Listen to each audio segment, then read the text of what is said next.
출애굽기 24장은요, 하나님과 이스라엘 사이에 맺는 언약입니다. 언약이란 말을 좀 더 쉽게 표현을 하면 계약입니다. 여러분, 어떤 일로 계약을 해보신 적 있습니까?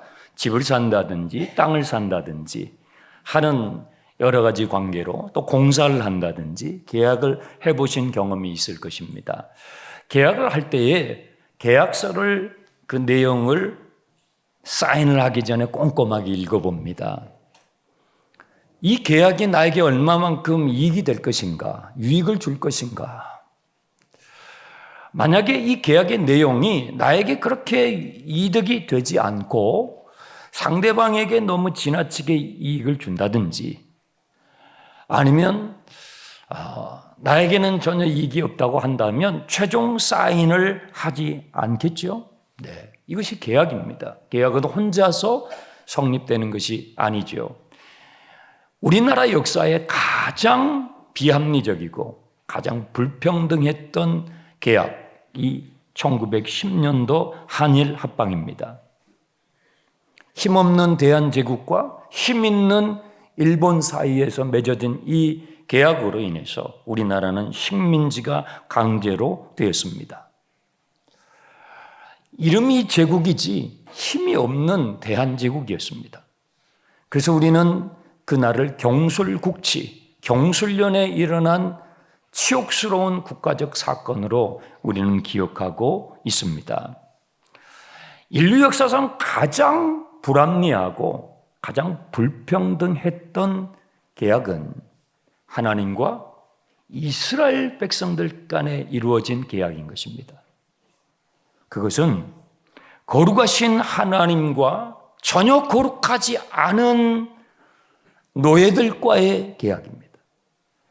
완전하신 하나님과 불완전한 인간 사이의 계약입니다.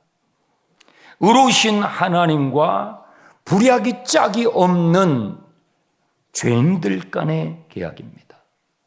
전능하신 하나님과 무능력한 피조물 사이의 계약입니다. 하늘과 땅만큼 차이가 나는 계약이죠. 우리 같으면 결코 거기 사인을 하지 않을 겁니다.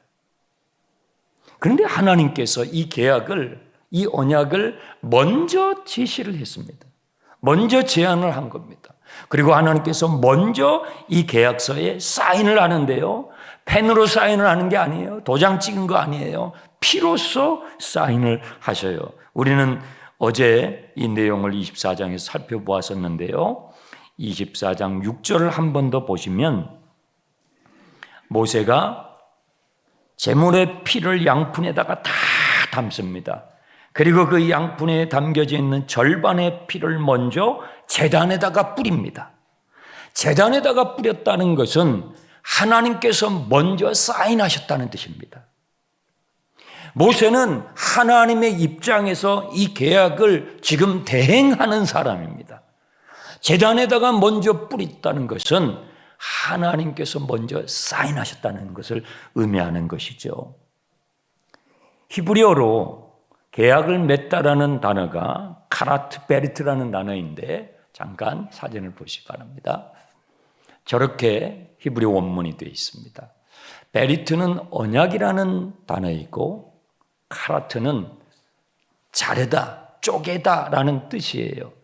언약을 쪼개다, 자르다라는 뜻이 어떻게 언약을 맺다, 계약을 맺다라는 의미가 되었는가? 이것은 카라트라는 저 단어의 고대의 어원 때문에 그렇습니다. 고대에는 언약식을 하게 되면요, 계약을 맺는 양쪽 당사자들이 재물을 가지고 와서 그 재물의 절반을 쪼갭니다. 끔찍하죠. 피가 툭툭툭 떨어지겠죠. 그 재물을 절반을 쪼개가지고 양쪽으로 세워놓고 피가 낭자한 그 가운데 길로 계약의 당사자 양쪽이 걸어갑니다. 그러면 계약이 성립이 되는 것이죠. 무슨 의미냐면 만약에 우리 둘 사이에 한 사람이 계약을 어기게 된다면 그 사람은 이와 같이 쪼개질 것이라는 것입니다. 이 계약은 반드시 지켜져야 된다는 것이죠. 생명을 걸고 이 계약을 지킬 것이다라는 것을 다짐하고 그 쪼개진 재물 사이에 피가 툭툭 떨어지는 그 사이를 양자가 걸어가면서 계약이 성립이 되는 거예요. 사람이 세상을 살아가면서 맺는 가장 신성한 계약이 결혼입니다. 결혼의 시 가운데서 하이라이트는 신랑과 신부가 서약하는 사랑의 서약의 시간인데 이때 이런 표현을 하죠. 죽음이 우리를 갈라놓을 때까지. 바로 이것이 베리트, 카라트, 베리트의 이 의미에서 나온 것이죠. 죽음이 우리를 갈라놓을 때까지 우리는 사랑의 서약을 지키겠습니다 하면 신랑과 신부는 예 하고, 저는 지금까지 주례를 보면서 한 사람도, 한 명의 신랑도 한 명의 신부도 예 안 하는 사람을 못 봤습니다. 다 이해합니다. 그럴 때 주례를 보는 저는 가슴을 쓸어 내립니다. 왜냐하면 폭풍우가 다가왔기 때문에, 그 예가 무엇을 의미하는지 아직은 모르기 때문에 그런 것이죠. 죽음이 우리를 가라앉을 때까지 이 언약을 지키겠다는 것이죠. 그런데 문제는 하나님과 이스라엘 사이에 맺어진 이 양자 간의 계약은요, 처음부터 위태로웠어요. 마치 결혼의식을 마치고 나서 신혼여행에 가서 어떤 부분은 어려움을 겪기도 하고, 또 신혼여행을 마치고 돌아오면서 어려움을 겪기도 하고, 또 집에 도착해서 신혼살림을 시작하면서 어려움을 겪는 그것은 우리가 그렇게 사랑의 서약을 하지만 우리가 그 사랑의 서약을 지켜낼 실력이 부족하다는 것. 죽음이 우리를 갈라놓을 때까지 사랑하겠다라고 그렇게 만장하신 하객들 앞에서 예했지만 그 사랑의 서약을 우리 현실 가운데서 지켜내기에는 아직도 너무나 부족한 우리들을 보는데, 사람과 사람 사이의 계약도 그런데 여러분, 상대가 누구예요? 하나님과 인간 사이에 맺은 계약이에요. 그러니 이 계약은 처음부터 위태로운 것입니다. 애초부터 이스라엘 백성들은 이 언약의 관계를 지켜낼 실력이 없어요.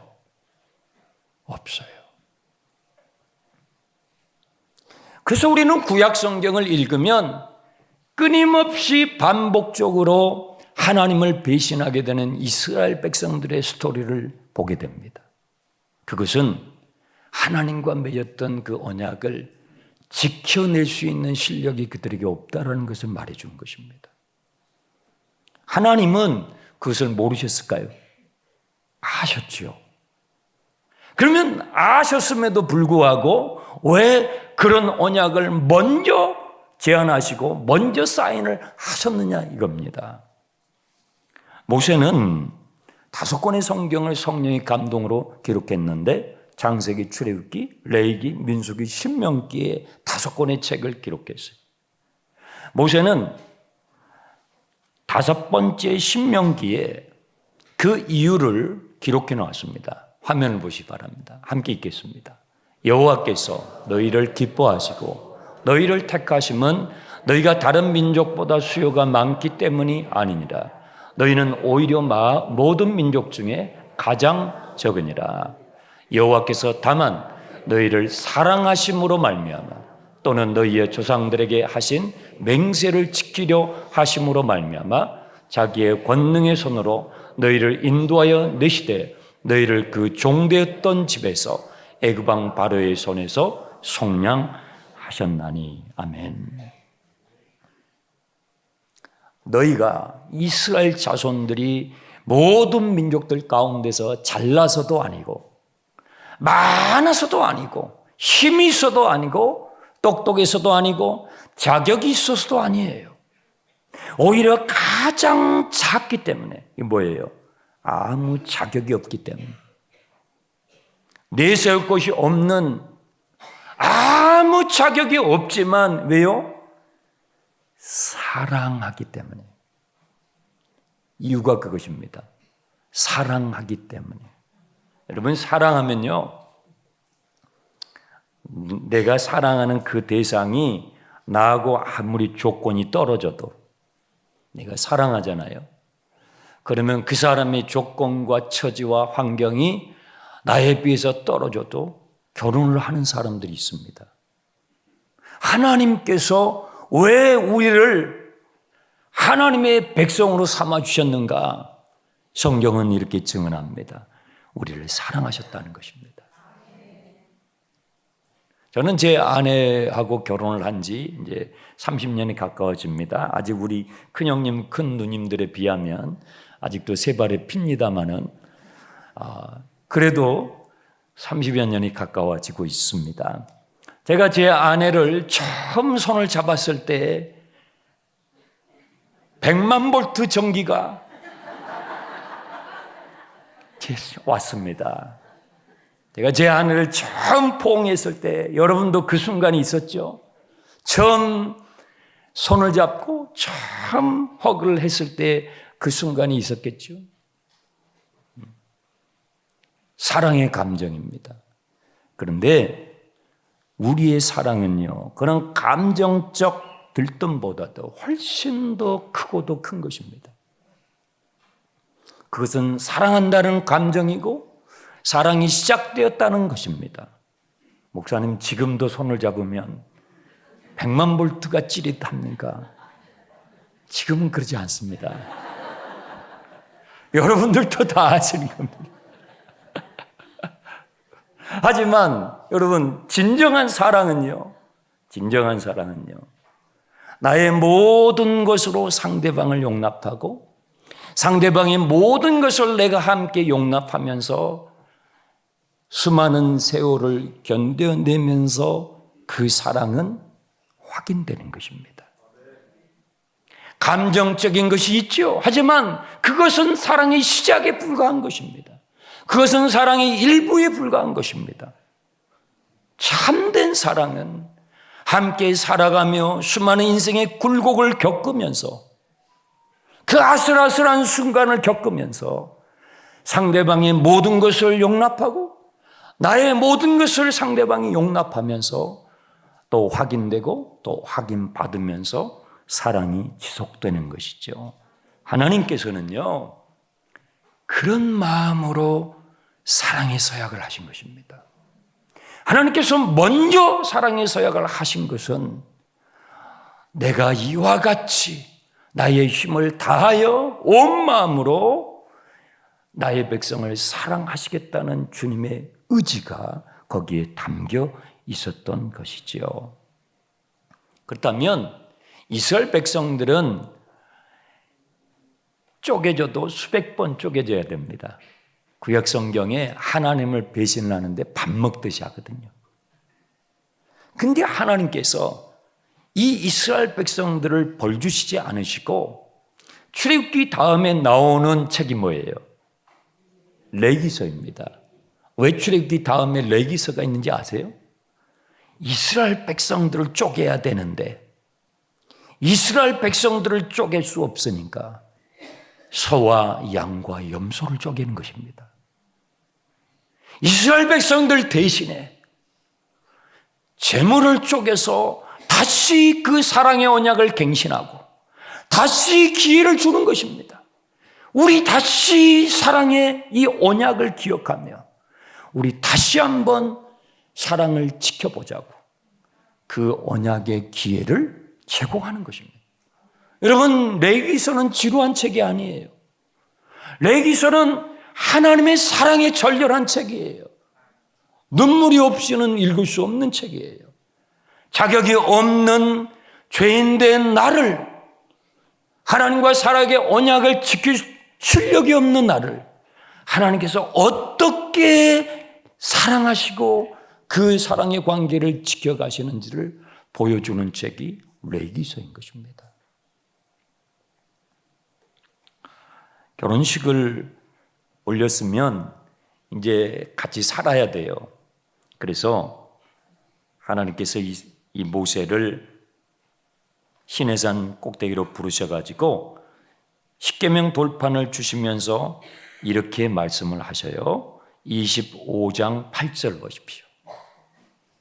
내가 그들 중에 거할 성소를 그들이 나를 위하여 짓도록 하라. 결혼식을 했으면 신방을 꾸려야 합니다. 그래서 성소를 지으라고 이야기하십니다. 성소는요, 거룩한 텐트입니다.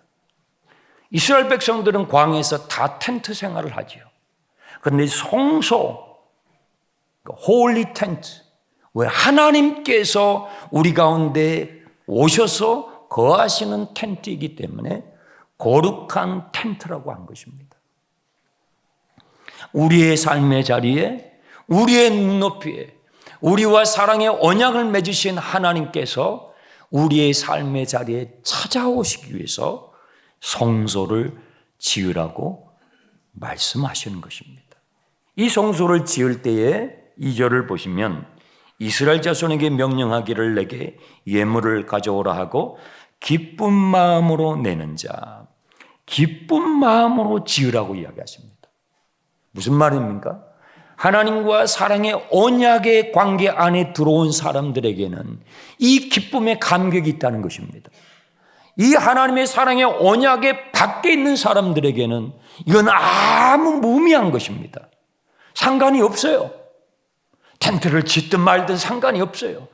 그러나 이 하나님과의 사랑의 관계 속에 들어온 사람들에게는 기쁨의 마음으로 참여하라는 것입니다.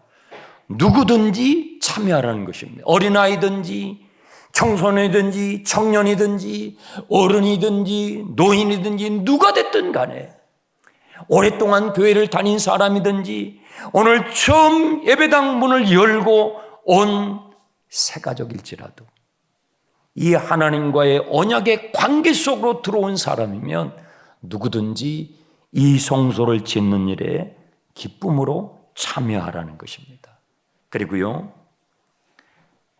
예물을 주님께서 말씀을 하시는데 3절 너희가 그들에게 받을 예물은 이러하니 금과 은과 놋과 청색, 자색, 홍색 실과 가는 배실과 염소털과 붉은 물들인 숫양의 가죽과 해달의 가죽과 조각목과 등이와 관유에 드는 향료와 분향할 향을 만들 향품과 호마노와 에봇과 흉패에 물릴 보석이니라. 하나님께서 이 예물의 품목을 말씀하셔요. 이것은요, 하나님이 우리에게 주신 것 중에서 드리라는 것입니다. 여러분, 지금 이 품목에 나와 있는 이스라엘 백성들이 가지고 있는 이것은 언제 이스라엘 백성들이 취한 줄 아십니까? 애굽에서 나올 때 취한 것입니다. 애굽에서 나올 때 하나님께서 명령하시기를 너희는 그동안 노동한 대가를 애굽 사람들에게 찾아가서 너희를 부린 사람들에게 찾아가서 그 대가를 받되 이와 같은 품목으로 받으라고 주님 말씀하셔요. 하나님께서 우리에게 주신 것 중에서 소중한 것을 드려 거룩한 텐트를 지으라고 주님께서 말씀하시는 거예요. 한번 생각을 해보세요. 여러분이 가지고 계시는 것 중에서 진짜 여러분 거라고 말할 수 있는 것이 뭐예요? 여러분의 생명조차 하나님께서 주신 선물이라면 지금 여러분이 가지고 있는 것 중에서 이것이 내 것이라고 주장할 수 있는 것이 뭐예요? 없어요. 전부 주신 것입니다. 우리는 주님의 것을 렌트해서 쓰는 것입니다. 주님이 우리에게 주신 것 중에서 그 가운데에 소중한 걸 주님께 드려 그것을 가지고 거룩한 텐트를 우리 가운데 좌정하시는 하나님께서 임재하시는 그 초소를 텐트를 지으라고 말씀하시는 것입니다. 여러분, 텐트는요, 낡아지면 수선해야 돼요. 수선해도 안 되면 나중에 새로 지어야 돼요. 그렇죠? 예배당은 텐트인 것입니다. 성경에 보게 되면 이 성소는 여러 번 수선합니다. 여러 번 리모델링을 거쳐서 나중에 신축도 하고 나중에는 아예 다 헐어져 버리기도 합니다. 우리가 지금 사용하는 이 예배당은 너무 오랫동안 잘 썼습니다. 지금 우리는 리모델링을 기도하면서 진행하고 있습니다. 오늘 여러분 주보에 제가 간지를 넣어드렸습니다. 한 번 더 여러분에게 기회를 드리려고 합니다. 기쁜 마음으로 참여하십시오. 누구든지 참여할 수 있다고 주님이 말씀하십니다. 없는 중에서 말고 하나님께서 주신 것 중에서 여러분의 소중한 걸 드려 거룩한 텐트를 짓는 일에 참여하십시오. 그래서 주님과 여러분 사이에 맺어진 이 언약의 관계를 더욱 돈독하게 하는 기회로 삼으실 수 있기를 주님의 이름으로 축원합니다. 기도드리겠습니다. 우리 하나님 아버지 감사합니다. 광야의 이스라엘 백성들을 주님께서 부르시고 이제 거룩한 텐트를 지으라고 말씀해 주십니다. 하나님께서 언약을 맺으신 주님의 백성들 가운데 찾아오셔서 좌정하시기 위한 처소를 세우라고 주님이 말씀하십니다. 기쁜 마음으로 참여하라고 누구든지 참여할 수 있다라고 말씀하십니다. 주님 우리 장충단 교회 모든 성도들이 주의 거룩한 처소를 새롭게 하는 일에 기쁜 마음으로 참여할 수 있게 해 주시옵소서. 예수님의 이름으로 기도하옵나이다.